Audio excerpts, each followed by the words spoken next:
thought I might actually turn it off while we were singing, and I was wondering if people were leaving. I didn't see anybody leave, but we're in the front, so I figured that might happen if you heard me actually singing really loud. My son enjoys it, but he doesn't know any better yet, so. I wanted to say good morning once again. We're thankful to be here. We have a beautiful church.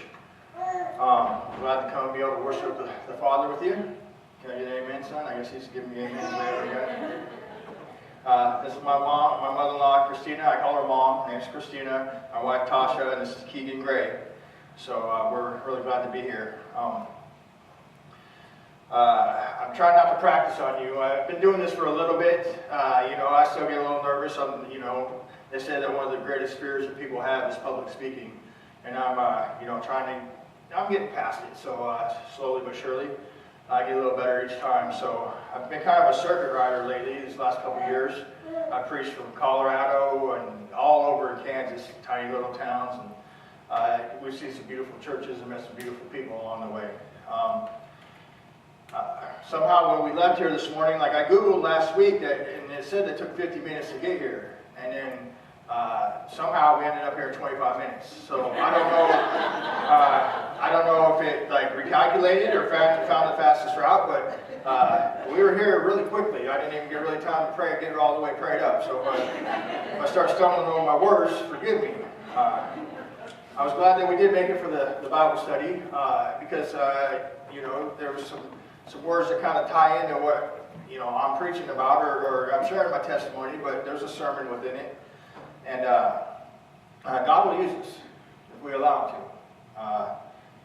He will use us in a mighty way. And it might not seem mighty to you, but I guarantee that if you allow Him to use you, He will use you, and people's lives will be changed. And there's power in our testimony, so I'm going to share my testimony this morning.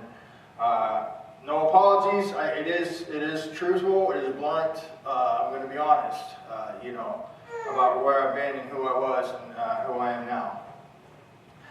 So just a little bit about me and my family. We live in Haviland, Kansas. I heard that there's a lot of love for Berkeley College, which is awesome because it is an amazing place. It has changed my life.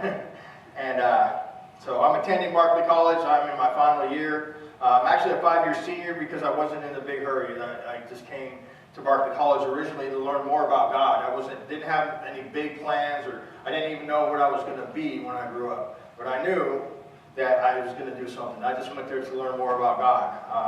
I'm a pastoral ministries major. That means that Dr. Derek Brown, is my advisor. He's a good friend of mine, and hearing that he's been here sharing, it kind of put me off a little bit because he's a magnificent speaker. So he is my advisor. So just know that I'm training under him. So I have not surpassed the teacher. I am still the student because he is an amazing speaker. But he's a really great guy. He has a magnificent beard too. So I am currently the director of grounds at Berkeley College. Also, I have a full-time job there. It's a fancy title for I mow the lawns and I pull weeds. But I do have a crew that works under me, and it's a really blessing. My job is a great blessing. I'm a great boss, and I've never had a job as great as this. So I'm just truly blessed by that. My wife Tasha and I also have a growing outreach ministry that focuses on the lost brothers and sisters who are incarcerated and those struggling with addiction, like we both did. And we came out of that kind of lifestyle. My mother-in-law Christina is staying with us. Hi, Mom. Just hanging out with us for a little bit. So she's going to enjoy Haviland, Kansas too. So it's been a really blessing. This Christmas season has been the best Christmas I've had ever. So I've had some pretty rough ones, and this has been a great one. So, all right. She also works for Berkeley College at the moment, doing housekeeping. So that's been a blessing too. I just want to say a quick prayer that I borrowed and adapted from Alistair Begg before we begin. Father, what we have not, provide for us. Father, what we are not, make us. Father, what we know not, teach us. And Father, who we love not, compel us.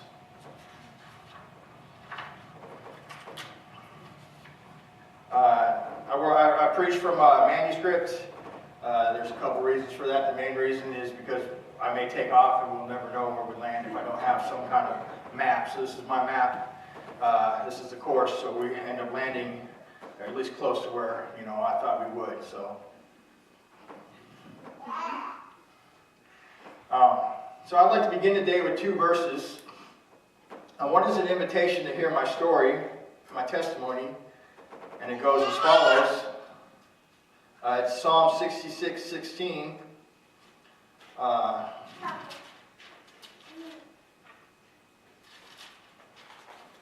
It goes as follows. Come and hear, all who fear God, and I will tell you of what He has done for my soul. And the other verse I want to share with you is my foundational verse. This is a promise that God made to me early on in my Christian walk, like within a week of becoming a Christian. This is a promise that God made to me when I was so unsure of my footing and unsteady on my feet. And it goes as follows. These words. It's Psalm 68:6. God makes a home for the lonely. He leads the prisoners into prosperity. Only the rebellious dwell in the parched land. So I'd like to, if you could keep that promise or that verse in mind, or maybe keep your finger on there or whatever.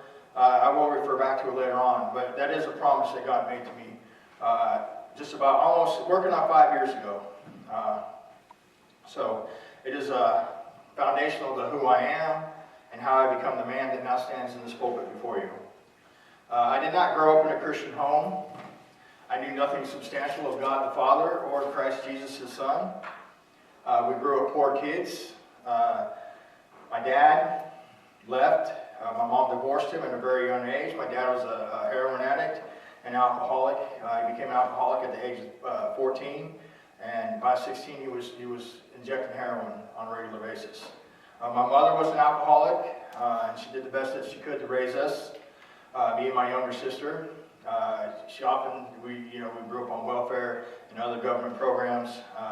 And she had to lean on those to be able to feed us and to clothe us and to shelter us. I grew up being the target of other children and their cruelty from a very young age. I always felt a perpetual sense of isolation and sadness. I couldn't figure out why I was enduring these daily beatings and on the playground and vicious words that cut deep and left scars on my very soul. I couldn't figure out, was I really as worthless and stupid as my peers told me that I was. When you're young, you do not have the capability to process why it seems the world was hell-bent on destroying you. So at a very young age, I began to feel this emptiness inside of me that was growing with every taunt and every sucker punch that I received. So out of this darkness and emptiness grew a warped sense of who I was. I believed, as the world had trained me to believe, that I was a loser and I was worthless, that I deserved the cruelty and the hatred of this world, and I deserved the violence and the pain, and I deserved to be a loner and to be forever lonely. One of the greatest needs of being a human being is acceptance. We just want to belong to something, to someone. We just want to feel loved by someone, by anyone. There was a song that was popular some time back by the artist Johnny Lee. Part of the chorus goes as follows, and don't worry, like I said, I'm not going to sing it. I'm not going to attempt to sing it because you would leave, I guarantee it. Or you would just quietly okay, don't ask this, let's not have this guy back. I know I'm not the only one that is worried about singing, so, we're 2 peas in a pod right now. I'll read the first 2 lines. It goes, I was looking for love in all the wrong places, and I was looking for love in too many faces. And so that's exactly what I began to do. At the age of 13, I tried my first taste of alcohol, and something is stirred within me. This strange feeling of numbness, and for a brief moment, it felt like if I was whole, like something inside of me, like that emptiness was kind of like not there for just a brief moment. But if I'd only known what I was getting led into, and I was being led into this. It was as if I had a choke chain handed to me, and I willingly placed it upon my own neck and around my own throat. So soon after, at the age of 14, I began to drink to black out every night, every chance I got, every night, and I also began to smoke weed after school. And by the end of that summer, I was using acid, which was really popular back there in Tri-Cities, Washington. It was really easy to get. And so I was using acid on a regular basis. And in this chemical chaos, I believed that I had found my place and I had found my people. There is fellowship there. It's strange, but when you have all these other broken people, there is fellowship. Now it's not a fellowship like this. It's not. There's no love. There may be moments of love, but mainly it's just chaos and everybody fending for themselves. But at least you're with other people that are feeling that brokenness. But the hole within myself can never be filled. So no matter how much alcohol I drank, or how much weed I smoked, or how many hits of acid I took, I never felt whole inside. Nothing worked. I even began to cut and slash on my arms with knives, and burn myself with cigarettes and lighters. In my forearm right here, I burned the word why. It's right here, still here. That was when I was like 14 years old. I'm 42 years old now. For some reason I lit a candle, and I took a little penknife, and I burned that word in my arm. And it was my question, why? That was my whole question about life was why. So I don't know what makes someone want to scar him or herself in this manner. And I didn't understand at the time why physical pain would be a welcome relief from emotional distress. And these were questions I asked myself, never knowing the answers back then, to why I felt the need to destroy myself with poison and hurt myself with pain. Okay, and now, brothers and sisters, it's going to get a little darker for just a bit, but I promise you, we're going to break through and we're going to see some light. So just continue to journey with me with my story, please. But you will see the power of God's unending grace and His infinite loving kindness.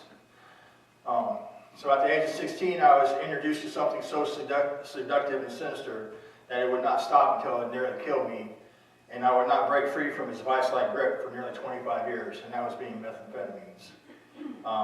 This led me to places that no one who has ever experienced this demonic realm would understand. Dark, dark places. Places of utter despair and hopelessness. And it wasn't soon after I began to use meth that I began this what seemed a never-ending cycle of incarceration and being put in treatment centers. And this entire time I knew nothing of God except that He had it out for losers like me. And someday, either by my own hand or some other cruel fate, I would die and I would end up burning in hell forever. That was my thought back then. Because that's all I knew or heard of God was He was the judge, and He was looking for people like me to judge. So I wasted many years and I destroyed many relationships. I have children that live in Washington State that I'd let down back then. I do have relationships with them now. I don't get to talk to them or see them as much as I would like to, but I'm working on that. I have loved ones that I've hurt over and over again, and there was times that I would try to break free on my own willpower. And there were many tears shed and many promises made, and sobriety never stuck, and I would find myself always worse off than I was before. So years later, I would find myself here in the state of Kansas. I was living in Colfax, Washington. I moved here after my sister sent me a bus ticket after hearing of how bad off I was up there. I had let drugs destroy a relationship with my daughter's mom, and she left me and she took my little girl, and I was devastated. And in the wake of all that, I was suicidal and I was completely alone. And so somehow, she sent me a bus ticket and I found myself on a bus to Kansas. At the time, I thought I was going to get a fresh start and had some hope for my future. And it was really strange when I got to Kansas because I'm from Washington State. I don't know, has anybody been to Washington State here? Beautiful. Beautiful. Like, I'm not saying don't get me wrong, I'm not saying Kansas isn't beautiful. It grew on me, and now I love this place, you know what I'm saying? But at first, when I came down out of Colorado into this flatland, and I could see like lightning, like seemed on the other side of the world. And I was like, and it was just raining, and I was on the bus, and it leaked above me, so it was dripping on my head, and I'm like, whoa, okay, welcome to Kansas. I'd never seen anything so flat. It was crazy, but like I said, I love this place now, so don't get me wrong, I'm not dissing it. But so I moved to Kansas, and I didn't have intentions, so I was going to try and get right. You know, I was going to try and get my daughter's mom to move down here. I was going to try and get my daughter in my life. But I was the same person that I was up there. I had just moved locations. And along with moving locations, my demons came with me, my addiction came with me, and it wasn't long before I found myself in Hutch. I ran into some wrong people. And I started cooking meth. And I was using hardcore, selling, dealing. And also that's when I began to use the needle.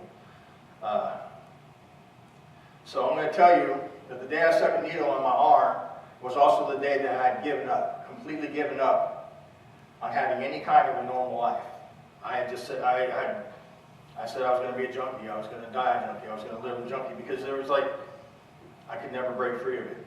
And so when I just put that needle on my arm for the first time, that was me surrendering, saying I give up. And so that's how I lived, and I was convinced that that was how I would die. But if I can explain that looking back now, I realized that the Lord was with me even before I knew Him. I look back at the attempted suicides, and I've been shot at several times in Hutch. I've been in many car wrecks that I should not have survived. But somehow I realized that through all these things I should not have survived, I had survived. And there had to be a reason. There had to be a purpose for that. So, just a little bit further, and we're going to get to the life, I promise. But along the way, and I did not realize that God Himself was planting little seeds within my calloused heart. I remember when I worked at Skipper's in Yakima, Washington. I don't know if anybody you've ever ate at Skipper's, but it's a fish. They serve fish and shrimp, and they used to have the best clam chowder. I don't even know if they're around anymore, but I had a coworker, his name was Mike, and Mike was a Christian. And I would tease him about being a Christian. I would tease him about his faith, but he would often play Christian music in the back of the store when me and him were side by side cutting out fish fillets for the day. And there was one song that he played that I found myself humming along to, and eventually singing it to myself. And it was by the group DC Talk. I don't know if anybody's heard of DC Talk, but they had this song called Jesus Freak. Once again, I'm not going to sing it, but I will bless you with just reading it. So I'm just going to read the chorus. It says, "What will people think when they hear that I'm a Jesus freak? What will people do when they find out it's true?" And then they go, "Oh, oh, oh." If you guys get a chance to YouTube, hit it up on YouTube, it sounds a lot better than what I'm saying here. But what will people think when they hear that I'm a Jesus freak? What will people do when they find out it's true? I don't care. I don't really care if they label me a Jesus freak, because there is no disguising the truth. Now, little did I know, but this was a seed that was planted on dry and parched ground. And it would be years and years before it would find water, and then it would take root. So we're going to get a little closer to where the love broke through. I found myself, after years of messing around in Hutch and dealing and getting high and just living out of a backpack, I found myself in and out of Reno County Jail over and over again. And after yet another possession charge, I found myself in prison in Kansas. I'd already been to prison once at Washington State for dealing, and then now I found myself again in prison in Kansas. And even after 2 years of incarceration, I still, as soon as I got out, continued to live the life of a junkie. And the same thing, it didn't even faze me.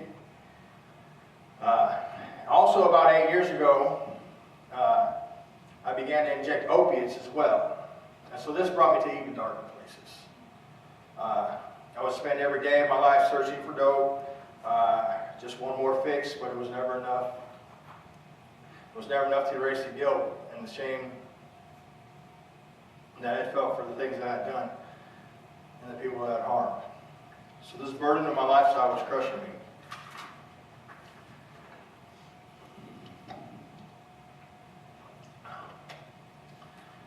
So about 6 years ago, I woke up face down in an abandoned house in Hutch, where I would spend my days and my nights. It was on 7th and Pershing. It was a house filled with trash and used paraphernalia and had cockroaches. But I would spend my days there and my nights. I don't know, I felt comfortable in this place. I had overdosed and nearly died there. I woke up and I had a cigarette butt stuck to my face. And I don't know how long I'd been there. I was cold, I was hungry. I thought it was day, it was actually evening. I could have been there 12 hours, 18 hours, I don't know. But I should have died. I know I should have died because of how much stuff I did at that time. Oh, sorry. I'm used to the ones in the ear, so sorry about that. At the church I go to, our worship leader talks about his heart all the time, and he has one of these, and he's like, boom, boom, boom. We're like, all right, yeah, I get it. So, sorry about that. So, 3 days after being jailed, all right, hold on, let me back up just one paragraph here. It was shortly after this that I found myself in jail again. I was on corrections, and I failed at corrections. I didn't show up, and when I did, I'd show up and I'd give a dirty UA.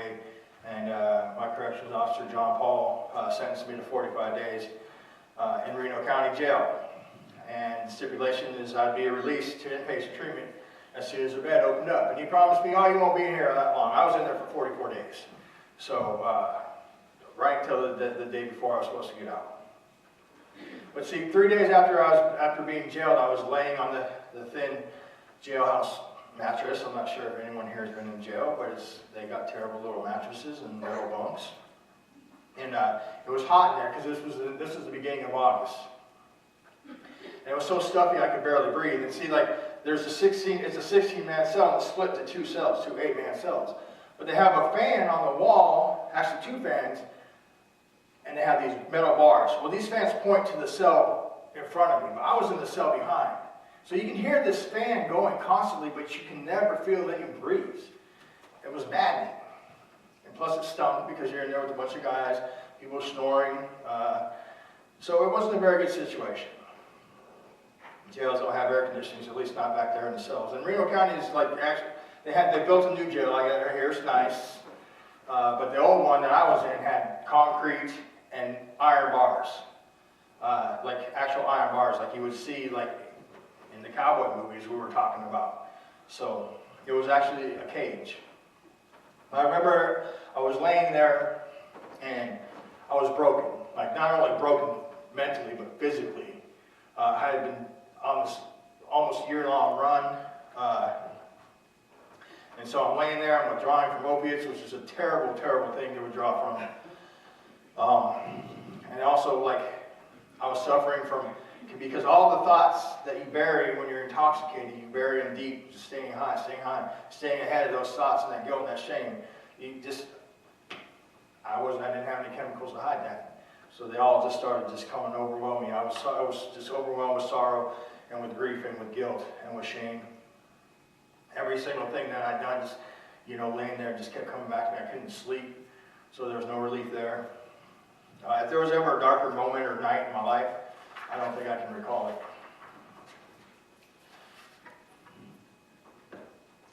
But, this is where it gets good. From somewhere within me, I don't even know where, I don't even know how, but from somewhere within me, I found myself praying this tiny, quiet little prayer to a God that I wasn't even sure that existed. But this prayer was so simple, it rocked my whole existence. I said with a barely audible whisper, I said, God, if you're real and if you're there, I cannot live like this anymore. And I cried myself to sleep quietly, because you don't cry in jail, because you're not supposed to. So I cried myself to sleep silently. Now the next day, I'm going to tell you, like, the prison walls didn't shake, the doors didn't pop open, no angel came and kicked me in the side and said, get up. But the next day, I woke up and I felt like something had completely changed. The first thing I noticed is like I could breathe, because up until that point it felt like the whole weight of that facility rested on my chest. All that concrete, all that metal, everything rested on my chest. It was like constantly I could not breathe. And all of a sudden, like, this weight was gone. And I was still in jail, but just something felt different. Something felt strange. I don't know, suddenly I felt like there was hope. So it wasn't soon after this that I received this very Bible here from a gentleman who felt led to come in and share the good news with a bunch of convicts. He commented on, like, he looks like a pack of Skittles fell in a glass of water and then I dumped it on it. This Bible has been through a lot with me. I've had this Bible since I became a Christian, just mere days after I became a Christian. I am reading through other translations right now, but this one always sits by right next to my desk. It's always there. I just finished the King James, the New King James, and I'm reading, let's see, what is it, ESV right now. But this is my favorite one still. So But I'm going to tell you now, like as soon as I got this Bible, I don't know, but I began to devour God's Word. Now, I started in Job because, like, everyone hears like the patience of Job and the suffering of Job. So I started there. That book was like, it was a little hard to understand at first, but it was awesome. There's some good stuff in there. And then I started reading about King David because, like, King David was God's rock star. Everybody's heard of King David. So I began to read about King David, and then I began reading the Gospel of Luke. But I'm going to tell you, most of you probably already know, but like God and His holy Word, His Word will change your entire life. It will change everything, your outlook, your direction, if you allow it to. And so one day I was going through this Bible, and I was underlining every verse that mentioned the word prisoner. It wasn't an easy task because in jail you get these little tiny flexibles that are about that long and they're flexible, so no one can stab you with them. They're not meant for writing, anything legible anyways, and they surely aren't meant for underlining. So the underlining is a little askew, but I went through and I started underlining like every mention of the word prisoner.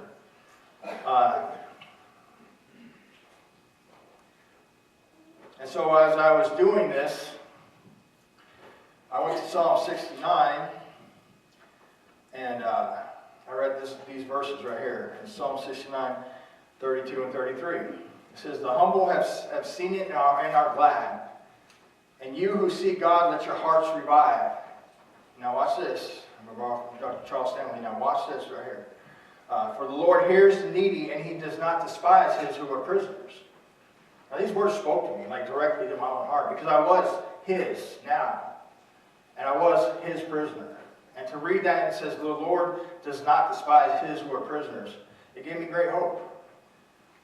Because a lot of times when people find the Lord or they find God in jail, they call it you're a jailhouse Christian, because it's only while you're in jail, and then as soon as you get out, it leaves. But I knew that I was God's. I didn't know what that meant. I didn't know what that looked like. I didn't know what it was going to turn out to be. But I knew that I belonged to Him now. So there was a verse on the previous page, like right here, right next to it, on this right here, that verse is right here with the underlining. Well, there's a verse over here. And I just happened to notice that it said the word prisoner in it. It says word prisoners. Now this is the verse that I spoke of earlier. This is the verse that changed my life. This is God's promise to me. I stand on this every day. When I kind of think like, things aren't going well, or I'm not where I should be, this is the verse that comes to mind. It was the first verse that I memorized. It goes like this. It's Psalm 68:6. It says, "God makes a home for the lonely. He leads the prisoner into prosperity. Only the rebellious dwell in the parched land." God makes a home for the lonely. He leads a prisoner into prosperity, and only the rebellious dwell in the parched land. So when I read this, it brought me a peace that I had not ever felt, a peace beyond anything I had felt up to this point in my life. And I took it to be a promise. I took it to be a promise from the Father to me personally. Now, anybody else can use it if they want to, but I felt like this was a promise to me, that He made me in that jail cell nearly 5 years ago, and that's the reason I'm standing here today. So it wasn't long after this that I was released to go to treatment in Dodge City. It was about 40 days after this. And I'll honestly tell you, I almost didn't make it, because I got out and I got high right after I got out of jail, because that's what we do. That's what addicts do. But something was weird because I didn't get high. I did it, but I didn't get high off it. In fact, like, my only thing was like, I need to get going. And the people that give me a ride, I'm like, we have to go, take me to Dodge, please. So I got to Dodge. Now, I was on fire for the Lord, even though I was a setback. And I'm so thankful that I made it to treatment, because if I had not, I'd probably be dead. I promise you that. I would not be standing here. My son wouldn't be here. My wife wouldn't be here. My mother-in-law wouldn't be here with me, because I wouldn't be here. So none of this would be possible. So I made it to the treatment center called New Chance in Dodge City. I began staying a 4-month stay there. I was on fire for the Lord and for recovery. They go hand in hand. A lot of people, they don't go hand in hand. For a lot of people in recovery, have something against the Lord. They never make it. They never make it. It's called white knuckling. The whole time they never make it, because you can't do it on your own. I know this, and almost everybody that I know in recovery knows this too. But there's a lot that don't believe in God or don't want to believe in God, and it's a rough go for them people. Only the rebellious continue to dwell in the parched land. Those rebelling against God, if they would just open up, He would change it. So I was handing out Bibles to the new arrivals. I went around in the facility and gathered up all the Bibles that people had left here and there. I also was getting them out of the bubble because they had they had a whole full Bible sitting. I'm like, what are you guys doing with those? They're just sitting there. They're like, I don't know. I'm like, can I have them? They said, sure. So I had like a Bible stacked around my bed, and as soon as someone would get there, I would shake their hands, introduce myself, and I would give them a Bible, and I would write their name in it.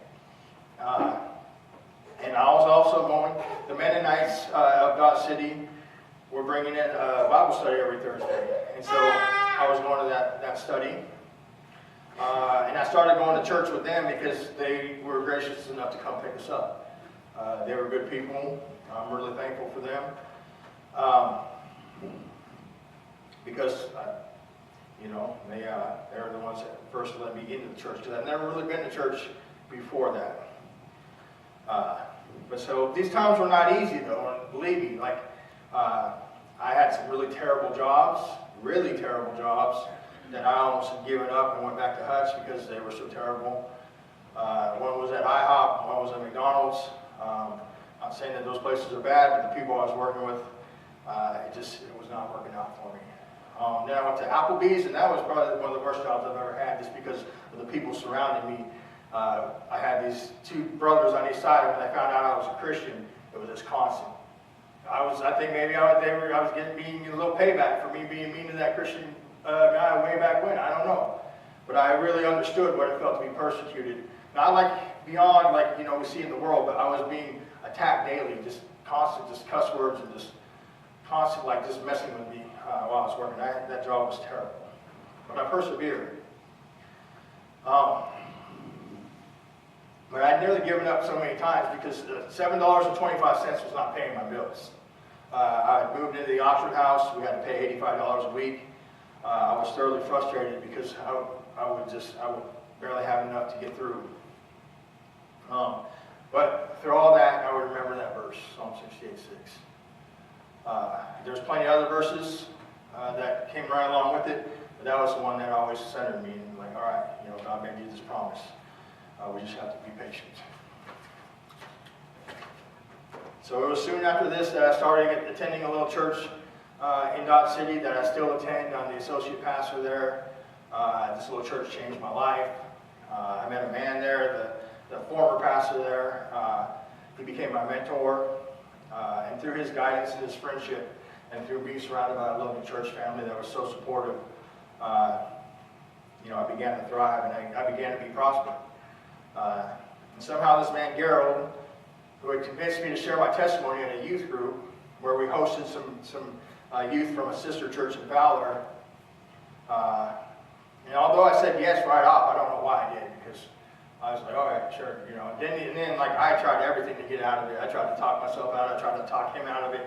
I tried to get sick before it happened. All these things. I did everything I could to back out of it. But I ended up going through and sharing my testimony. I've never done that before. Never stood behind a pulpit.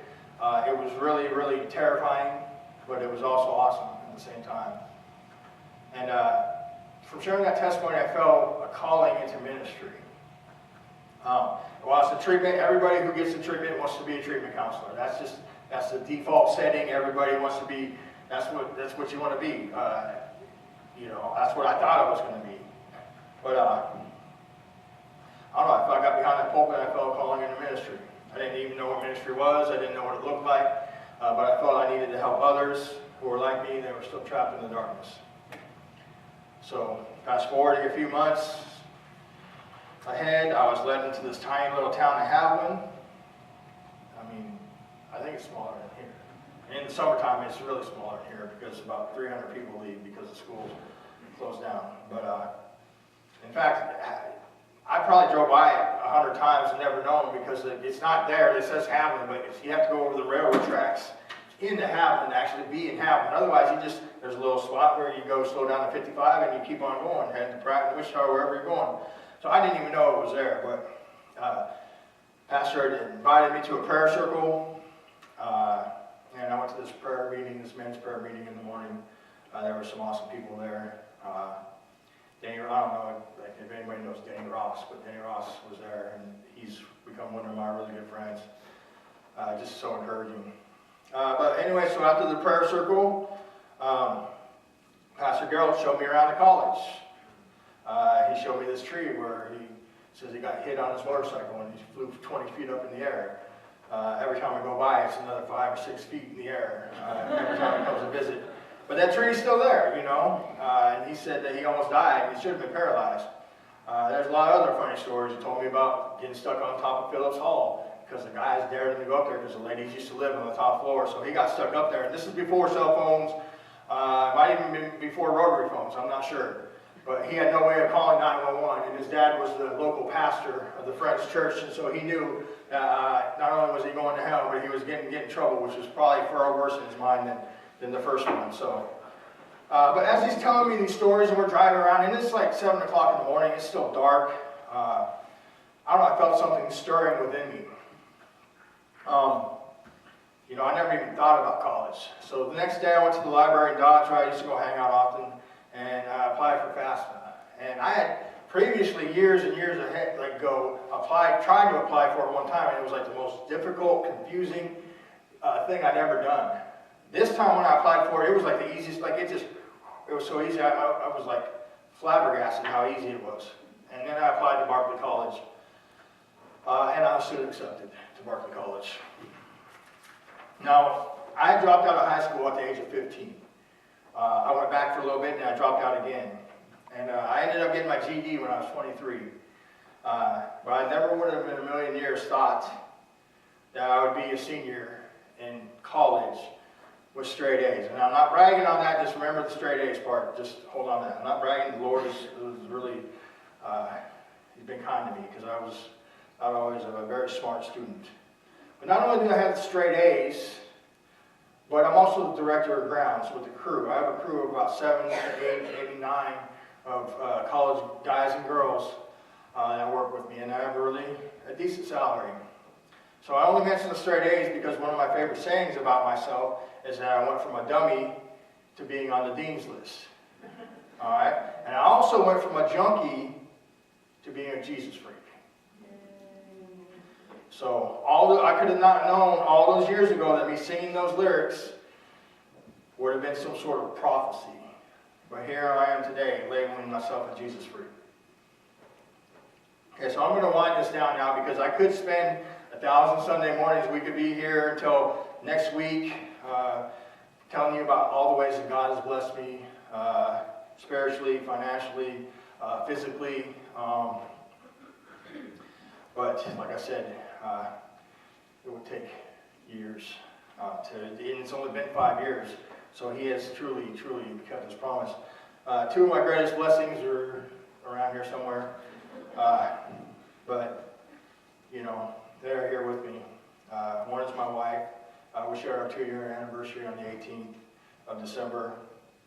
And back in July, on the 24th, we were blessed with my son, Keegan Gray. God makes a home for the lonely.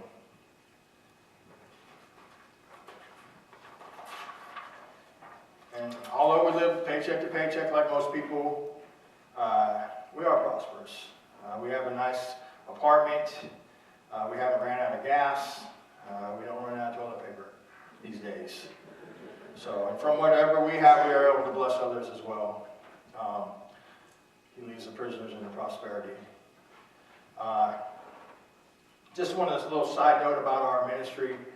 You know, I don't even know how you start a ministry, but the name of it is Psalm 68:6 Ministries. I don't even know how that all looks, but that's going to be the name of it. Someday we're going to get cards that say that. But we write a lot of people in prison, a lot of people in jail. We go to Reno County when we can. You know, it might not seem like much, but the letters that we get back from people, I send a lot of postcards because, you know, I'm not a very prolific writer. I mean, I can write like papers and stuff, but sometimes it's just really hard to. So I mostly just send postcards, say, hey, keep your head up, you know, send some Bible verses. But man, so many people like that me and my wife write have just been overwhelmed by that little 35-cent postcard. We go to visit people. We also go to visit people in treatment centers. We do a lot of ministry on Facebook. I know sometimes that sounds weird, but you don't know how many people have come up to us and said, "Hey, I've seen your posts." And because they knew that both my wife, it's been about 3 years ago, almost died. She did die on the hospital table and was brought back by heroin overdose. She has a powerful testimony too. But she really is not, she hates public speaking. So I'll just share a little bit of it. She almost died. She was a drug addict. We've known each other for 8 years, before this. And God ended up leading us back to each other. She was in jail actually when God led me back to her. I was going to go visit somebody and her name came up and I was like, and on the way down there, my palms were sweaty and I couldn't breathe and I felt like a little schoolboy picking up his prom date. And she got on this, you do a video visitation on the screen, and she got on it and she just burst into tears. And I just kept telling her, I'm going to marry you. And in fact, I called Mom leaving the jail because I told her, give me Mom's number. I haven't talked to her in years. And I kept telling Mom, I'm going to marry your daughter. She just kept saying, oh my gosh, really? Oh my gosh, really? And I kept saying, yes, I'm going to marry your daughter. And I did. So I just want to thank you folks for having us here, allowing us to share my testimony with you today. But if I don't end it here, we may be here next week, and I'm sure that your pastor will want his pulpit back. So if you will pray with me, please. Dear Heavenly Father, we're just so thankful to be able to gather as a family. We're a body of believers. We're all one in Christ. We are a family. And Father, I'm just so thankful to be able to share my testimony. There's power in our testimonies. It's through our testimonies that we can share your grace and your glory. And so we're so thankful for that. Father, we're thankful for your word. And we're just thankful. For you. We say this in your Son's name, Jesus Christ. Amen. Amen.